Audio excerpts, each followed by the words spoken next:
We had an opportunity to come up a few weeks ago and get some practice on the mountain. Our initial response to that was it was overwhelming.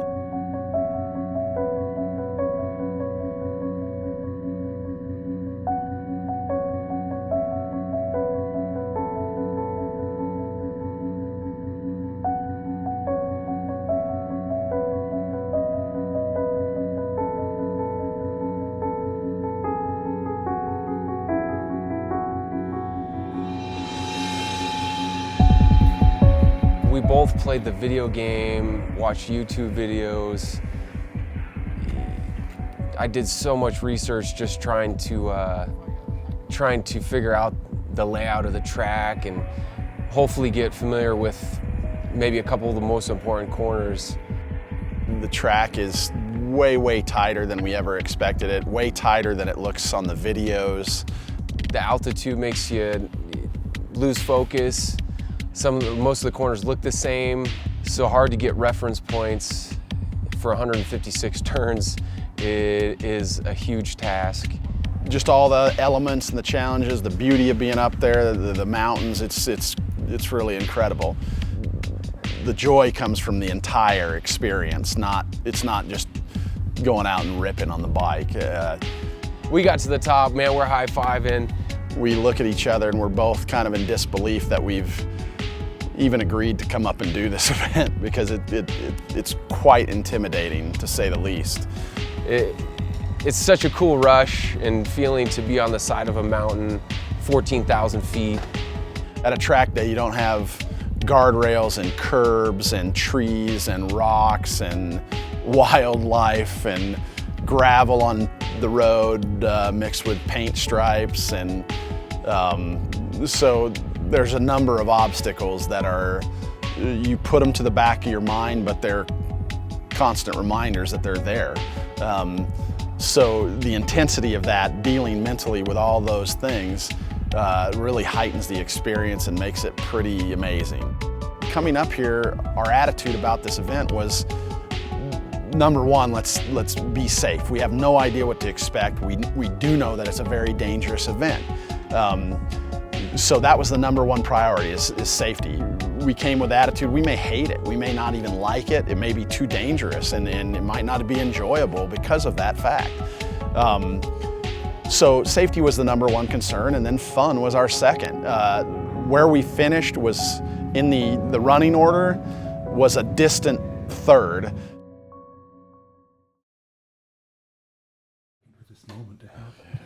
We have to get up at 2:30 in the morning. We go the night before to Starbucks and get loads of coffee so we can warm it up in the morning to try to battle the exhaustion, and just, you know, you're punch drunk at that hour in the morning. The excitement, it's really hard to go to sleep at night. So, you know, you're tossing and turning, you finally get to sleep 1 o'clock, and an hour and a half later your alarm's going off and you gotta get up and head up into the mountains and try to race a motorcycle. Pencil pushers pushing dimes, take my words, take my rhymes, confuse the left with my right to share or give away, my right to say how I say, it's mine to give, my words, my heart, it's mine. License and registration? No, officer, I haven't been drinking. I always get up this early in the morning. It's 3:30, we're heading up Pikes Peak, getting ready to throw a leg over and test our luck against the mountain, the frozen mountain. And the frozen, dirty, smoky, what else is there? Marmot infested. Oh, and I guess bears now too. I guess the fires are forcing all the wildlife down. And one of the race directors said he saw the biggest brown bear ever yesterday in the park that he's ever seen, and he's been here for 40 years or something. And I told Mark, I said, yeah, I can't wait to tell your story when we get back. Oh, Mark died in a crash on Pikes Peak. I'm like, well, the crash was no big deal, but a bear jumped on him and ate him when he fell off his motorcycle.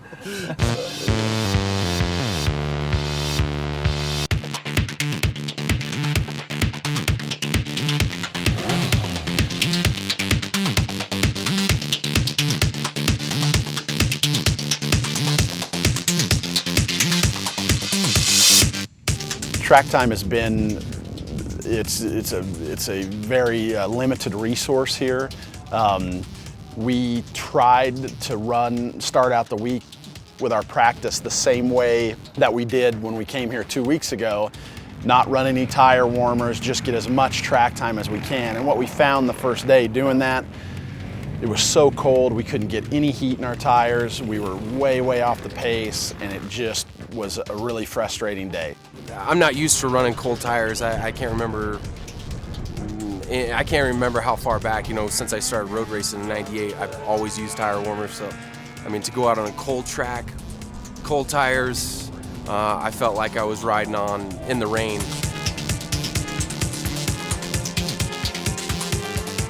So when we get down to the bottom, I look over and see some of the teams that have been doing this a long time have 2 bikes or extra tires, a big crew to throw, you know, new tires, hot tires on, and then they go to the front of the line and go out. So it was a little frustrating at times because I wanted to get dialed in on the track. And when I see my name not at the top of the list, that's when my blood starts going. It's such a rush, dude. It's so much fun. I came back, I'm just like, woo! I mean, these guys were like, what the hell's wrong with you? I'm like, dude, this is awesome. Like you said, I'm just like adrenaline. It's, I mean, it's unlike anything else I've ever done. Same. Although yesterday on these with cold tires I wasn't so happy. I got to the top, Compton's like, how was it? I go, I was so pissed. Yeah, this makes me smile. It does. Yep. Yeah. Today will be better, be good. You got some warmers and yep.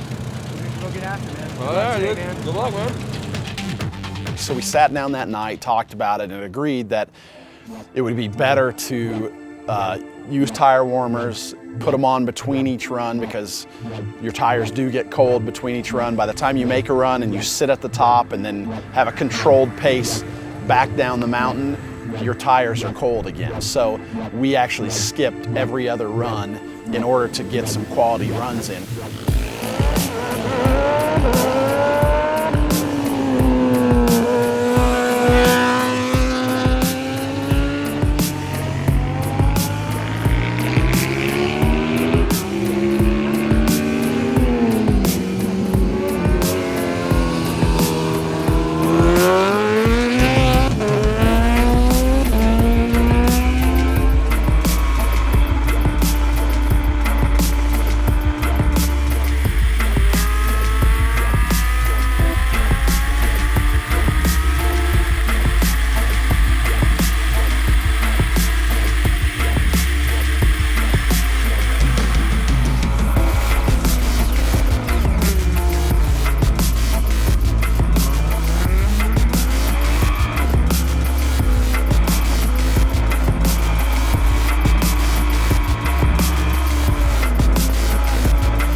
Jake was the man on that second run.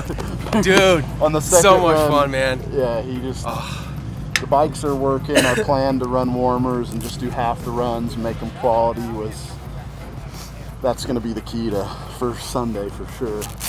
Now we know what to expect once we get up here at speed with warm tires and doing all that, whereas the last couple of days practicing in the cold with no warmers, it was just it felt like survival. Today we felt like we were riding.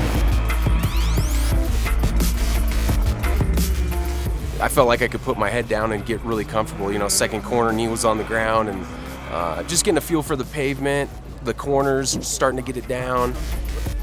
So we got up here, we fell in love with it immediately, the event.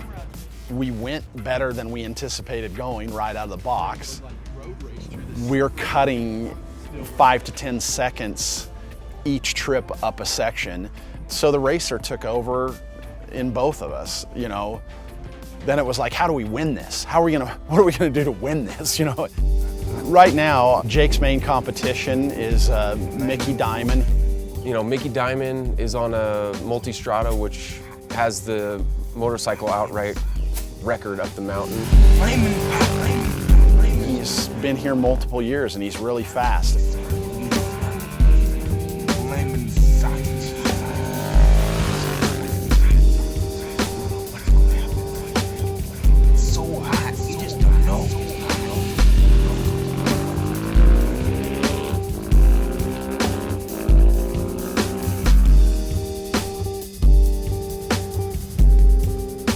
I'm not riding for any type of training right now, but this will give me a chance to see it. And up top I need to look, and then we'll be up there tomorrow. Yeah, this paint line's like really a problem for this turn. If you stay inside, you gotta have that real tight, kind of, it doesn't look like it, but it feels off camber when you're through here. When I came out on the outside of it, it's like a little faster in here, but then you gotta have all your weight on the side of the tire when you hit the paint. And there is a little ripple there because there's a crack. So I'm not insane. I thought I was like just making a mistake every time I came through here. It's kind of cool to be able to ride your bicycle at Pikes Peak. I'll tell you how great it is when I get down later.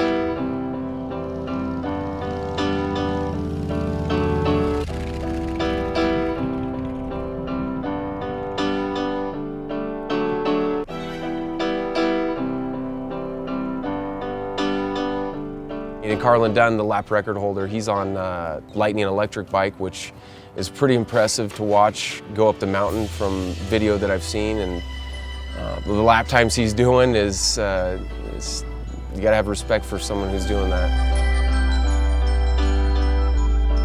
Yeah, last year we rode for Ducati and we were really successful, had a great time last year. And this year we had the opportunity to completely change it up. And we were contacted by Lightning Motorcycles and asked if we'd ride their new electric motorcycle.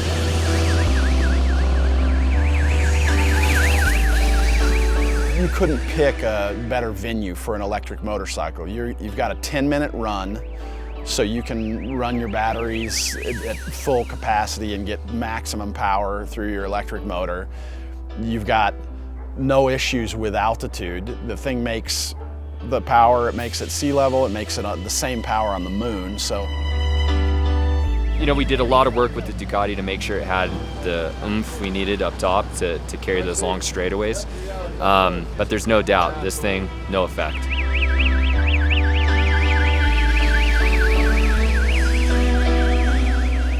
Its characteristics are way different, so there's no doubt about that. The way it applies its power, the way the power comes on. Something to think about too, we don't have a transmission.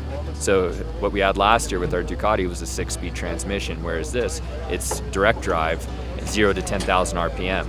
So it's just all on the wrist here. So it does take some getting used to, but I'm finding that having less stuff to do, less noise, less everything, it kind of creates a calmer experience. So it's not necessarily wrong, it's just different. And it's cool. I'm getting to learn the bike, and its characteristics up here. And every time we get on it, we get a little bit better, a little bit more comfortable. You know, you start to get in that mindset of breaking records and this and that, and it's trouble. Honestly, that's not what I'm here to do. What I'm here to do is learn the bike, learn how we can improve the bike and further the technology. I think it's a perfect venue for the bike. It's really like the full shakedown. And I want to have fun. If I'm having fun, then the speed kind of comes naturally, and then, you know, we'll see what happens when we get to the top. But we got to get to the top first. Jake's right on pace with, you know, or just off their pace. He's very close to running with those guys, and being a rookie, coming in here with no experience and not knowing what to expect. I mean, probably our biggest holdback is the fact that we only got half the runs that everybody else got. Those two guys, not only do they have a lot of track time, they also have 2 motorcycles. So when we were skipping every other run to heat our tires, those guys could switch bikes if they needed to and jump on a bike that had a set of hot tires on it. I don't know for sure exactly how they were managing that, but they were definitely getting more runs than us, and I did sneak by their bikes and put my hand on their tires, and I never felt a cold tire, which was not the case for Jake and I. But I feel like I went from 50% of what I'm capable of to riding about 90%, which is pretty exciting. Yeah, that's where we have fun. Yeah. my own expectations have been exceeded. I didn't think I would be anywhere near Jake, and I know Jake anticipated being closer to the guys out front. I keep trying to remind him that this isn't road racing. It's not an AMA superbike race with a controlled environment. We're not learning 12 to 15 corners. We're learning 156 turns. At that altitude, your mental acuity is somewhere between a half rack to a case of beer into a really wild Saturday night. So trying to learn 156 corners with that handicap of the altitude, the exhaustion, it's incredibly difficult. That being said, we're riding modern classic superbikes with carburation.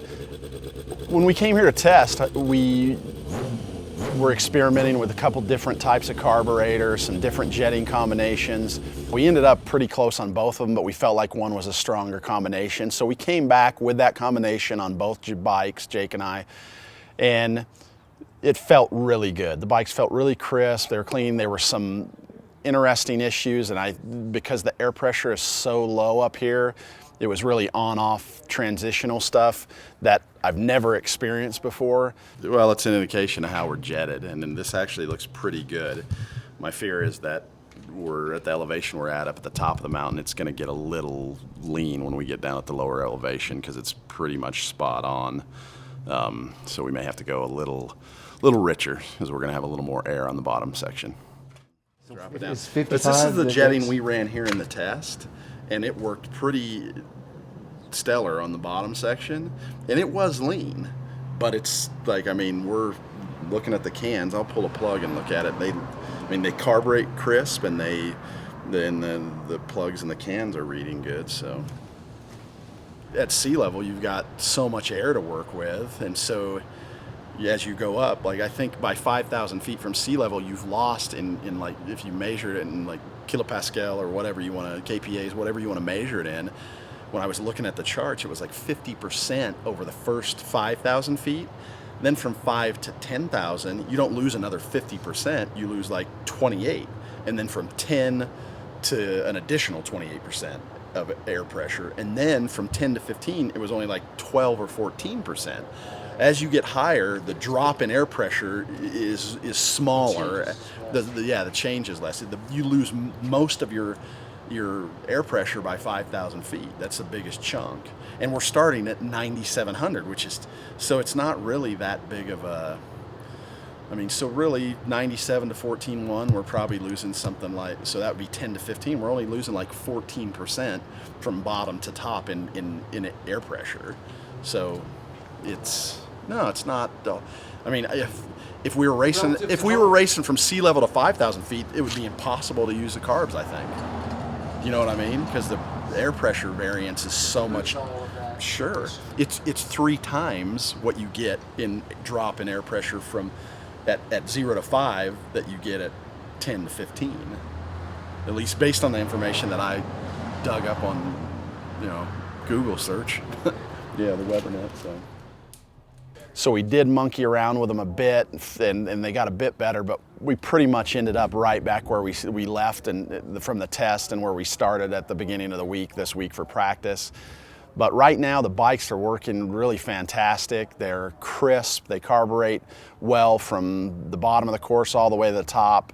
They have enough power that they're, you know, pulling wheelies out of the tight stuff and really, they really accelerate nice, which they've exceeded my expectation. With the carburation, I thought at this altitude, I thought it was going to be a much bigger problem, and it's been relatively pain-free. So, you know, the bikes are great. We're happy with where we're at there.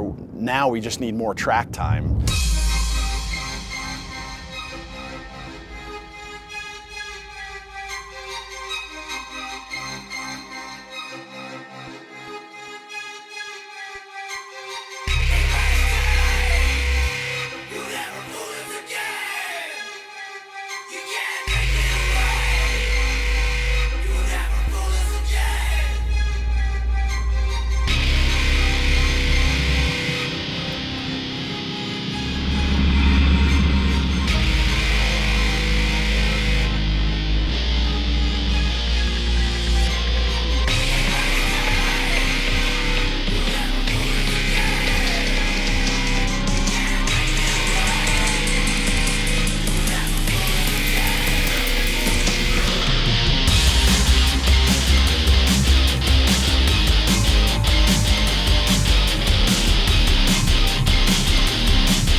We're up here for Pikes Peak race, and we're going to need to get some tires mounted and balanced, and there are really no tire manufacturers offering any type of support for the event. We ran around town here in Colorado Springs looking for maybe a smaller shop that could accommodate a bunch of tire changes without telling us that it was going to take 3 days like most dealerships will tell you. We ran into a guy, his motocross roads. He restores vintage motocross bikes and does just basic general maintenance, kind of a small mom and pop shop, a one-man show. And he was just an incredible individual. He was a really great guy. We got in there, I needed a fuel filter. He mounted and balanced a couple sets of race tires for us and wouldn't let us pay. He just wished us luck and told us to, you know, go give it L on the mountain. So that's been kind of our experience through this entire event. Being here in Colorado Springs, the people are really supportive of the event and the racers, and they really get behind this and are excited to have us here, it seems like.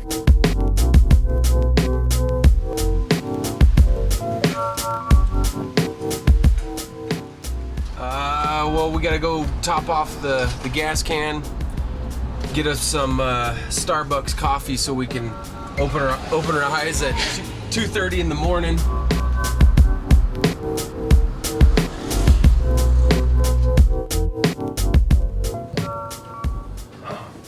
I had to get all pretty for qualifying today. Were you? Yeah, I showered, I did shit, I shaved. I got the 3 S's in We there. didn't hear from you. Usually you're the first one up here. Well, we're not leaving until 3:40. Well, what time is it? I got 3 minutes. Now you got to. The 3-minute horn hadn't even gone off yet. Is this my copy? What are we waiting for? Goddamn, let's go.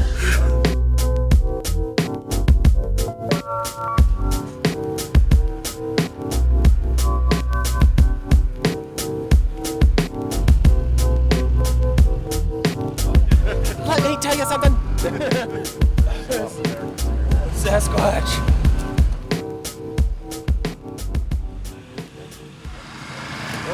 Cool. Thank you. Exhibition number 36. 339. Yours look like got Mine ran looks like over. a little road warrior action. All right. Cheers. Pre-disaster. I'm trying to just imprint it in my head each corner, remember this corner, but the altitude totally. Well, it's the altitude, and anything happens. Sun hits you in the face, you catch another rider and have to set up a pass. Then you get that done, and you're like, oh shit, where am I? I forgot where I am. You said when he got hit by the sun, it was like on Men in Black, where they were flash you that way, and Yeah, you're like, you're not going to remember where you are at on course. Well, it worked. I don't. dude, trust me, this is my 3rd year here, and still I come into a section, I'm like, wait a sec, I roll off. Oh fuck, is that turn? And then I get back on it. It's like you. No, that's good to hear. It didn't look like it. No, you look like you. I just saw the camera. I was like, Right. So, Oh, there's a camera. let's I'm say I gonna did let it. Yeah. You don't have to shift at all. You're just wide open. Upper fifth gear. section was 5th gear. You're wide. You don't even have to drop the hammer. I was feeling pretty good yesterday up the top. Yeah. So yeah, I'm coming together with it, which would be nice because I don't want. Then I can actually drop her down. It's crazy because looking at the video, what we have of you, you can see the rookies they're just hunting for, and you look like you've been here 20 times. Yeah. I mean, you just I picked it up. Is it just super easy to? You know how these things are. I know. You're kicking yourself now, but you guys got what you got, and these are awesome bikes. So. They're actually they're fun on this section. Behind you, it's pulling. It's gnarly, man. This is fun down here. This is where they really work good. Yeah. The middle's okay. The top is just scary because they are pretty fast. And it's bumpy. And they can get, and they're heavy, so they start going over the bumps, and it's like, and with all that power, the throttle's like, it's like, fuck, shit. Yeah, no Those quick flat shifter slides, for us either. Yeah, flat so slides are a little touchy. Yeah. As soon as you let off, it's like, Well, that's why even up top is where it would be nice because even this thing, it takes that lag up top. But I think if I wasn't riding this, this is making my life easy. yeah. Well, that's what we said when we got here. We're like, I think we brought a gun to a knife fight. We should have brought our motards. Yeah. I think we brought a grenade launcher. Maybe after you know it a little better, bring something big like that. But that's what I was thinking. It's a lot of maybe bike for next a year. first time around. Totally. Yeah, this is, it's tame. I mean, a 450 up there was making 25 horsepower. Right. Yeah. It looked like it was making a little more than that. It didn't look healthy. That thing was squirting off the corner. Yeah, all right, well, good luck. This Cool. is where it Yeah, you counts guys today, too. though, man. Yeah. There it is. Right. Oh. Get it Bye, on. guys.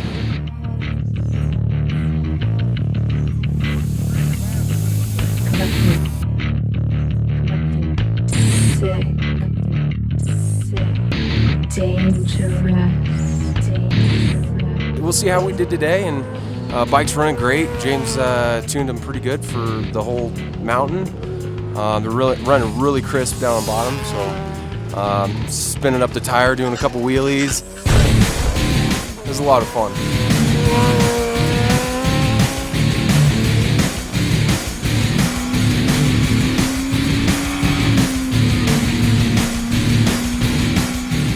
It's just a spiritual experience up here, ripping through the mountains with the trees and all the elements you're dealing with. But down here, you've got enough grip and enough markers because of the trees and rocks and things that you can actually carry a really good clip. It's just spiritual. I mean, the end of my last run, it was a perfect run. The bike ran perfect. We made some changes. It handled perfect.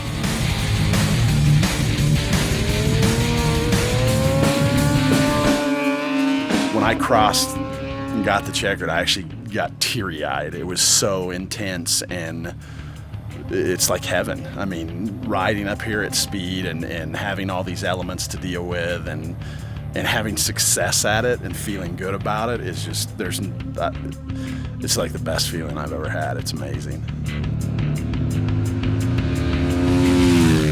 For first time, you know, I really like this mountain. I don't know, I'm having a good time. I think part of it's I'm really comfortable. I'm riding a CR450R Motard, a 2013 air fork setup, and the bike's really comfortable. And from the get-go, first run we ever did, I just was like gelled with the machine. So I think that's the biggest thing. You know, I'm real confident with how the machine's working.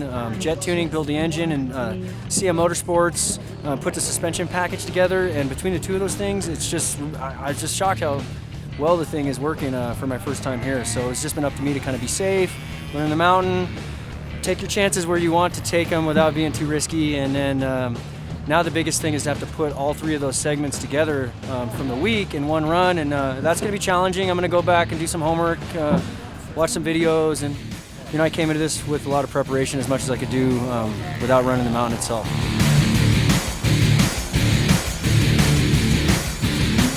We had a good day. First day with the transponders, so we had really accurate timing, and so we really saw where everyone stacked up. The bottom section is so much different than the top section that we did yesterday.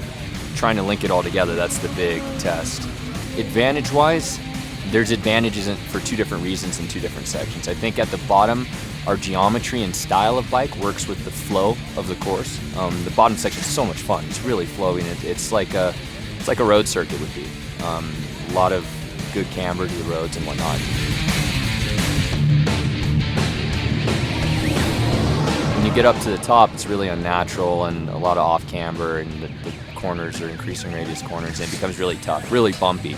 So you benefit from having a bike with higher bars. So we suffer at the top. But since we're running electric, we don't have power loss at the top. So ultimately, I think we might gain back that deficit up there. Part of me is a little bit frustrated because I felt with more time we would be a lot more, not to say competitive, but I think we could be faster. But like I said, today we had a really good day, good luck, and everything worked well. The team worked really well, everyone worked really hard, and they're starting to see the fruits of the labors, and we ended up with pole position, top time. I actually had two good runs that weren't, that was by myself, and they were decent, and I like this section of the course better, so I still have a little bit to take in and absorb, and then I'll think about and hopefully have a better, clearer picture of where I'm going tomorrow. Because some of the new section, it's just a little different, so I was a little bit conservative, but better safe than sorry, and have a good time, and we still can do better on each of the sections, but that's the point of the practice is here, because you can't win the race over here in the qualifying, and it don't matter because you got your own run anyway. It's good to have good speed, but it's also it's good to be safe, you know, and get in the race, and then, you know, maybe we can push a little harder here or there in the actual run that I get on Sunday. Sounds like a plan, doesn't it?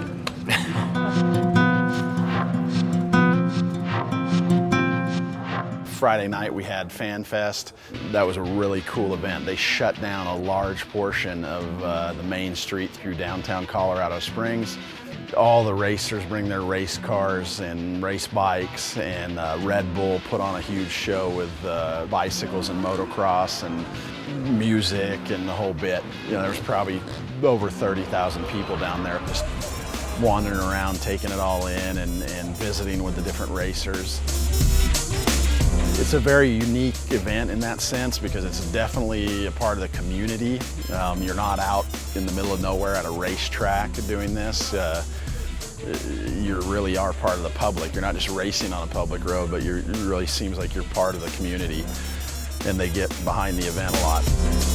The other aspect of this race that I think is really neat, and it really is apparent at the Fan Fest, is you've got a myriad of race cars and race bikes, ranging from vintage to electric to modern, you know, cutting edge technology from every, you know, both ends of the spectrum of racing. So there's something here for everybody. Most races you go to, you just see a bunch of the same type race car, a bunch of the same type race bike. And so after you've seen a few, you've kind of seen them all. Here, every 10 feet at FanFest, you're looking at a complete different type of race machine. From that aspect, it's even exciting for us as racers to be a part of it and just to see all the different machinery here. And it's a very unique aspect to any type of motorsport race to have all that coming together in one place and having a venue where you can all challenge the same course and you're just racing the clock and see what you can do with your equipment, how far you can push it. It's a pretty neat event. It was nice to relax this morning, sleep in a little bit, you know, hang out with my parents, just sit around in lawn chairs and tell stories. And you know, I polished up the bikes, got them all ready, you know, looking good for the pictures and the video footage. So I'm not really qualified to work on the bikes, so my job is to make sure all the bug juice is off them.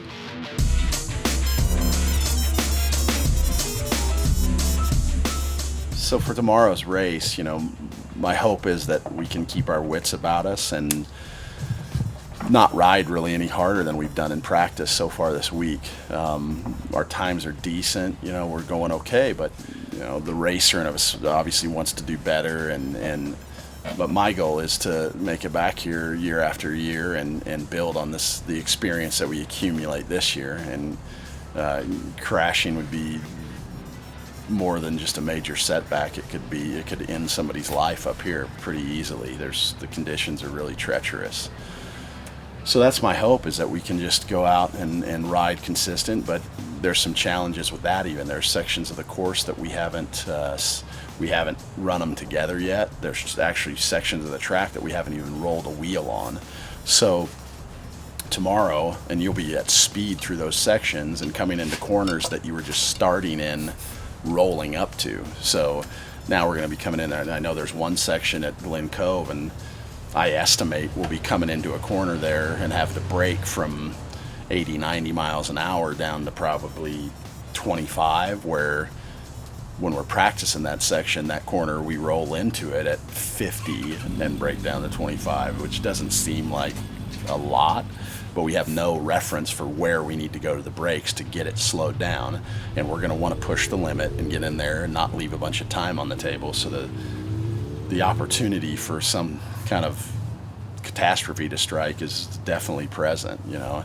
And it just happens that this one corner has been covered in dirt for half the times we've been up there, and the other half it had okay grip. So that's another element. We're going to be rolling in there blind on a blind corner with no brake markers, with the potential for a very slippery corner. So, you know, and that's just one of many challenges. But so yeah, tomorrow I just hope that we keep our wits about us and that then we can make it through and just post a good, consistent, smooth time and give us something to build on in future years. Yeah, we got to get up at 1:30 in the morning, or we got to be there by 1:40 or 2. Yeah, I'll be sleeping in my clothes.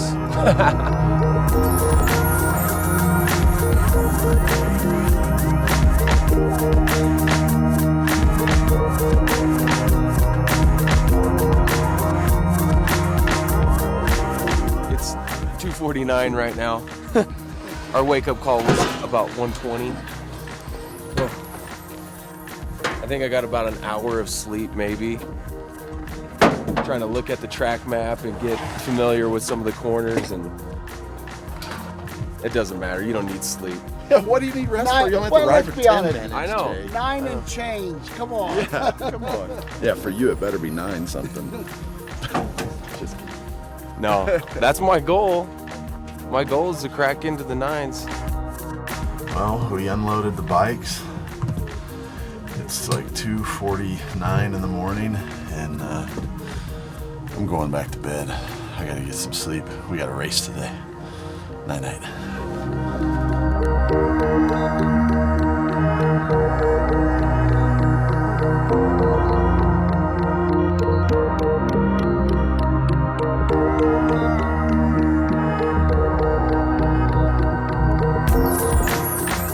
It's about 5:30 now. The sun's starting to come up. We tried to get in bed pretty early last night, but your mind's pretty busy thinking about the course. And we're just talking about getting ready to run this course and looking over the map one last time, talking about the 156 turns and little markers and things we can do to help remember where we're at. And there's just big boulders on that. It's not a big cliff. It's not but a cliff. Big boulders. It has a good drop off though. I mean, you wouldn't want to go off there. No. The other concern is we haven't seen the course for a few days, and we're going to run it without a sighting lap, without any preview of what's to come today. And then for the first time, we'll be going up the entire course, connecting all the sections, running a little bit of course that we haven't seen yet. And then the whole course will be lined with spectators and emergency vehicles, and it's going to give it a whole different perspective. I don't know. It's kind of hard to remember all them turns. We try to establish markers and things that let us know where to hit our brakes and where we can get on the gas, and visually all those things are going to change today. So there's a number of unknown factors that are concerning us this morning, and we're just hoping for the best. So we're going to give it our all, but try not to give it more than that.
I don't care. We've had fun. We've gone fast already. There's issues up there that we can't determine where they're at.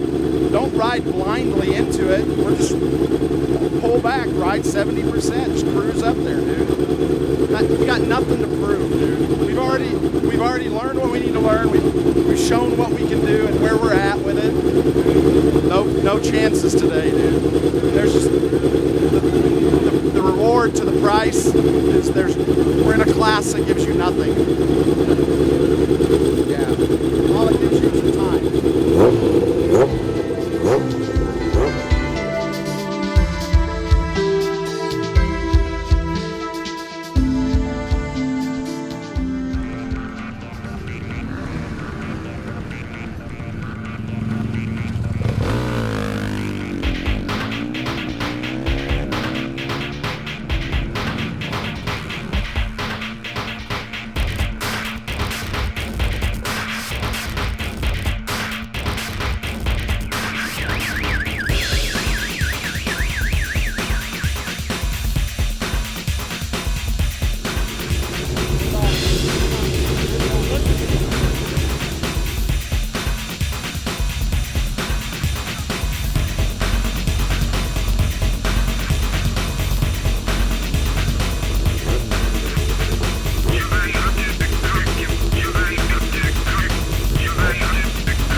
Major delay right now. We just saw Flight for Life helicopter take off from the start line, and we're working on.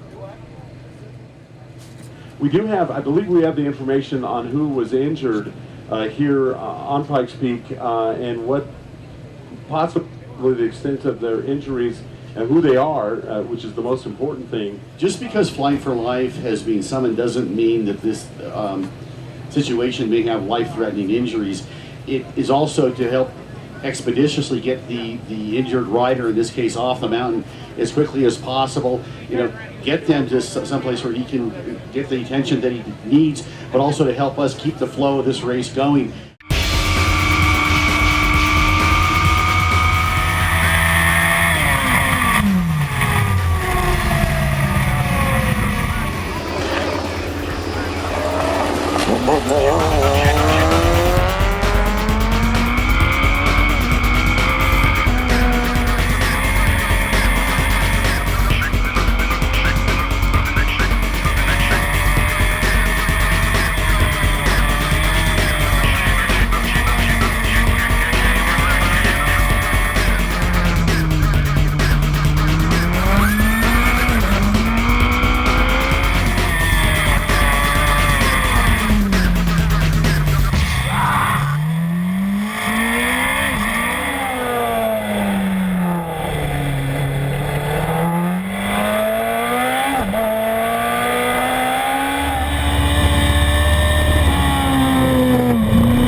I was pacing back and forth for like 20 minutes. And then I was going up to get the posted times. They'd haven't posted them yet. So. Second, third. Right on. Only behind the electric bike. I'm excited. That's awesome. Yes, overall. Mark got second in his class. Cool. Good job, Dad. Overall, great experience. Loved it. Had a great time. I mean, we rocked it. Jake, third overall, second in class. Myself, I got third in class and sixth overall out of 90 bikes. So, dude, it just doesn't, once again, beyond our expectations. So, come on. Pikes Peak is way more spectacular than I even pictured in my own head. I mean, I don't know how many fans were here. It seemed like there was at least 10,000 people up on the mountain.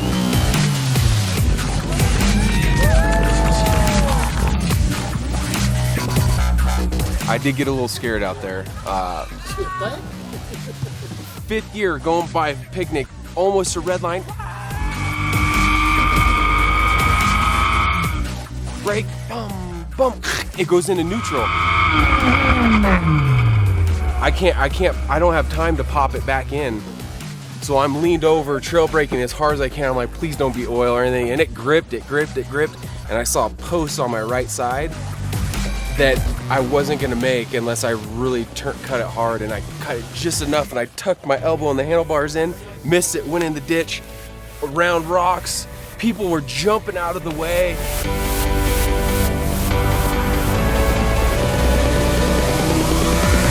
Come on. Oh my God. After I know I could have swore that I bent the exhaust or bent the wheels or did something because when I came out of there, I mean I caught air and people were like, yeah! I'm like, no, no.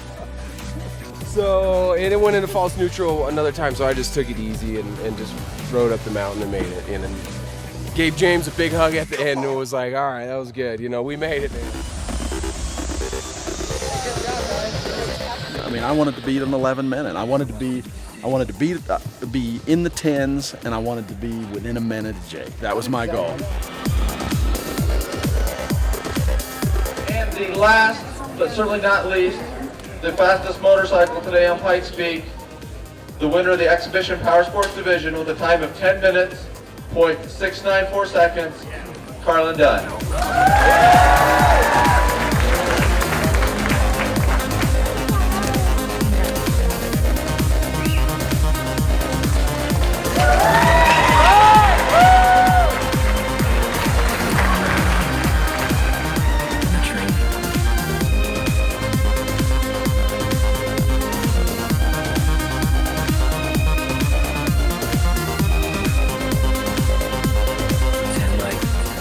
Yeah, dude. Hey, good job. Yeah, thanks. Next year, I'll keep in touch too. Yeah, dude. Yeah, it's cool to come out and hang out. I couldn't be happier with the way things are unfolding. We've tested the road race course. Now we've taken it out to Pikes Peak to really test our luck against the mountain and certain death and all these elements that are present here. Which made it a really fun time, very exciting and very rewarding when you get to the top and you've actually made it and it's your last run, you've done the race and you haven't pitched yourself off the edge of a cliff or into a rock or a guardrail. It's a tremendous sense of accomplishment. I think for everybody, anybody who makes it to the top of the mountain they've achieved something great, you know, and their name goes on a pretty short list. You know, to do it on a piece of machinery that James built, it's an accomplishment for us. Even though we didn't get a trophy or a medal or a ribbon today, we're taking this experience with us for the rest of our lives. After all the work it took to get here, all the resources we spent, time, money, we came up here to see how we'd stack up, kind of test ourselves and these new bikes we're building, the modern classic Superbikes. Based on the ZRX1200s. Once again, exceeding all our expectations. Jake was top rookie in the motorcycle division, finished third overall out of 90 motorcycles. With a little more time, he would be a contender for the top spot. I don't think there's any question of that. So a little more time tuning, a little more time just getting track knowledge and learning kind of how the mountain works. But right now it's taking it out of me and I'm ready for a rest and get home, regroup, and circle the wagons and see where we're at and figure out what our next attack is going to be. We may go do a road race somewhere, so we'll see. Stay tuned. Congratulations to you, because you've worked so hard and I've seen it day in and day out. Just all of not only your time and your effort, but all of you that goes into this project, and I'm really proud of you. And I wanted to also say thank you to Jake for riding and just doing an amazing job and being there, and just everybody else for support. We're all family. The next year, we're going to be entering in the moped division.